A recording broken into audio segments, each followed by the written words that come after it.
Hello, my historians. This is Wendy with AP History Help, and this is the AP History Help podcast, where you will learn everything you need to know about taking AP History classes, from skills to content, from historical thinking skills to themes in history. Whether you are taking or thinking about taking AP World History, AP US History, or AP European History, this podcast is for you. Be sure to check out the episode list and show notes to find the topics that you need help with. Email me at wendy@aphistoryhelp.com with questions that I might answer on future episodes.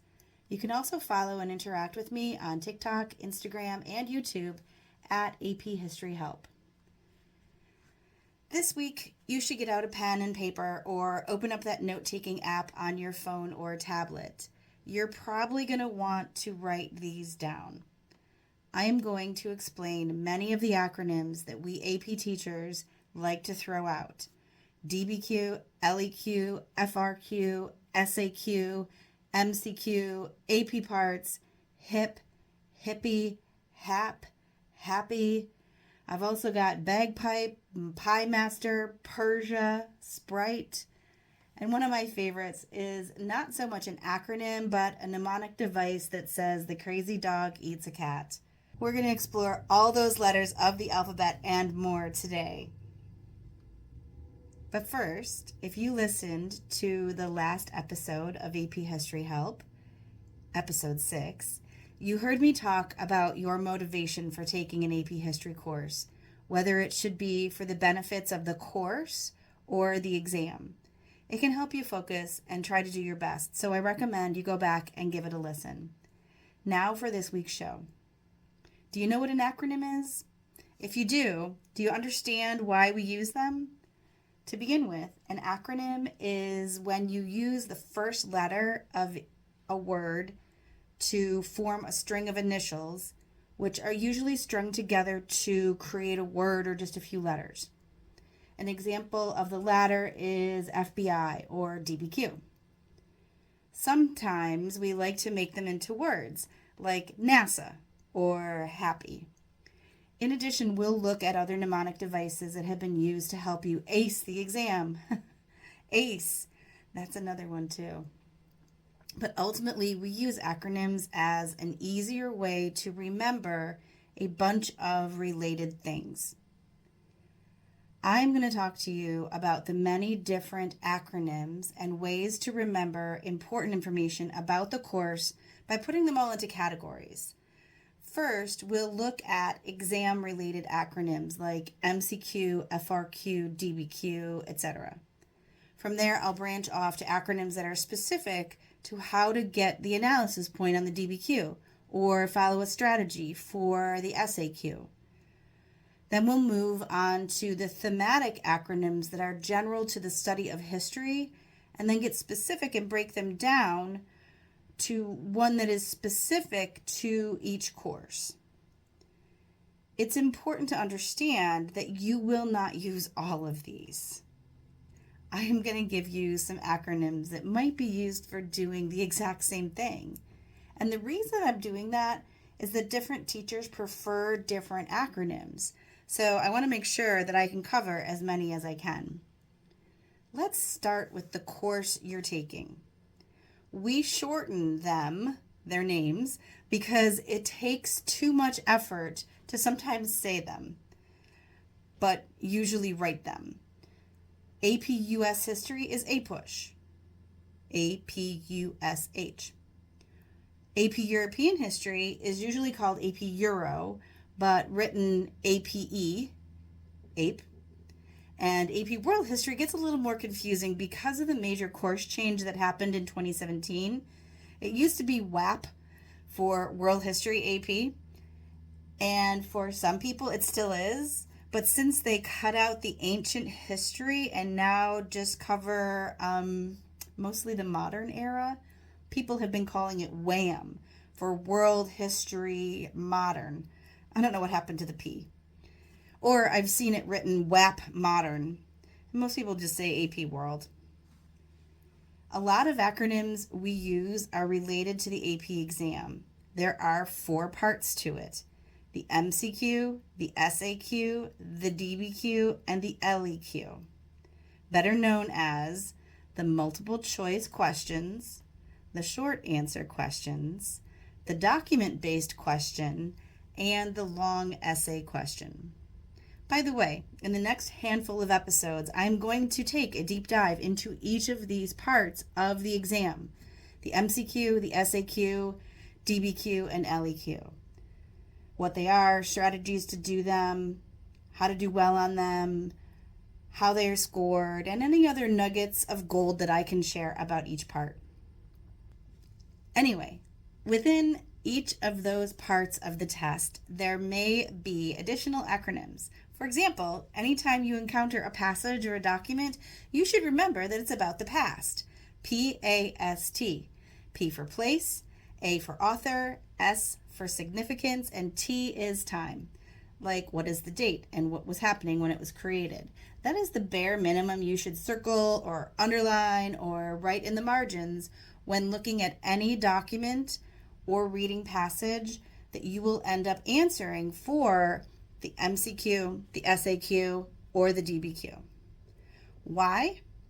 First, it's going to contextualize it for you, but also it will help you to see connections across documents or topics. Trust me on that. And I'll get into more detail when we talk about sourcing and analyzing documents in episode 15. By the way, you could also use AP parts, AP, P-A-R-T-S, but that's really more than what you need to do. In case you've heard it and are curious as to what it stands for, it's a way to pull out the most important information from a document beyond just past. AP parts stands for audience, place and time, point of view, author, reason, topic, and significance. So it does venture a little into some analysis as well. That's why I prefer to use past and couple it with happy, which is coming up in just a moment. Okay, moving on. When answering the SAQ, which is, yes, the short answer question, you can use ACE or VET to formulate your response. ACE, A-C-E, is answer the question, cite your evidence, explain how your evidence proves your point. Or you could use VET, which is a vocabulary term, explain how it relates to the question, and tie it back to the question. I swear by this formula for the SAQ. 3 to 4 sentences are all you need. Use a vocabulary word or phrase, then explain what you mean by that term, also known as showing you have knowledge of the topic, and then end with tying it back to the question by using the words this means or this shows. Next, when writing the DBQ, it's really important that you remember the mnemonic device, the crazy dog bit a cat. Take the first letter of each word of that sentence and you have TCDBAC. That's the rubric for writing the DBQ. Thesis, contextualization, documents, beyond documents, analysis or sourcing, and complexity. If you remember that, you won't be freaking out on exam day trying to remember what you are forgetting. Commit that one to memory and come back for episode 10 when we talk about the DBQ rubric in depth. I'm going to come back to an acronym for analysis or sourcing on the DBQ in just a bit. But moving forward to the LEQ, the rubric is the same as the DBQ, but there are no documents. Instead, you're bringing in all the evidence from the black hole in your brain. So our sentence is now the crazy elephant ate carrots. Thesis, contextualization, evidence, analysis, complexity. How do you remember the difference?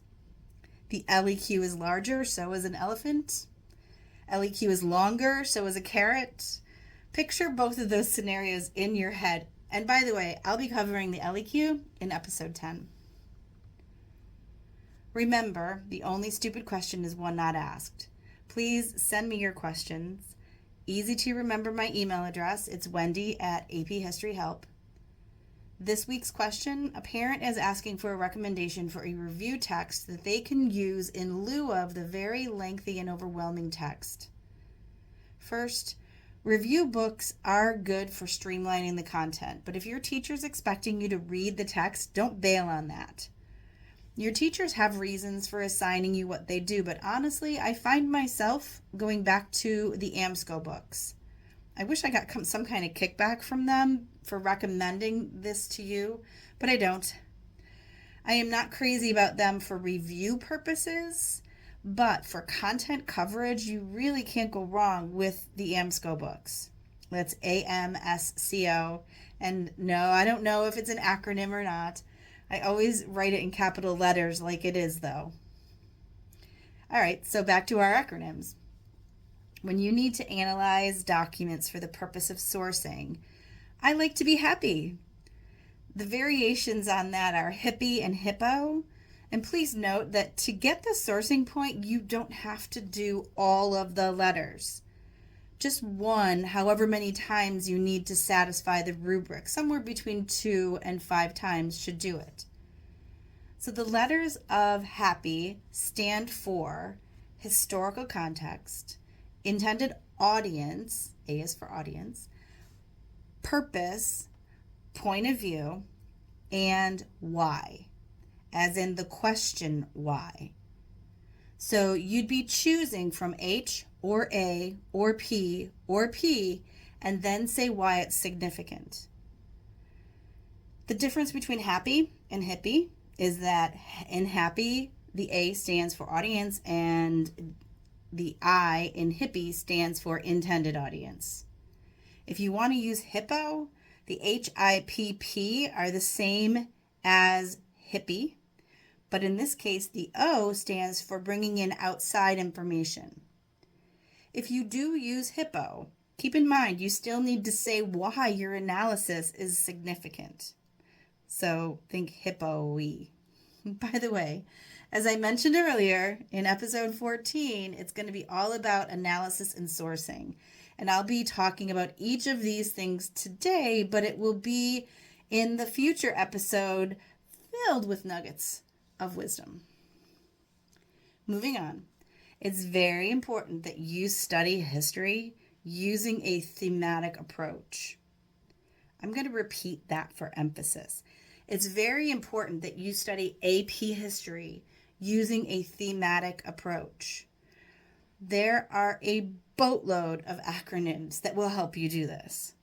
The simplest and easiest one that I used with 6th graders, but is still applicable to AP history, is SPICE.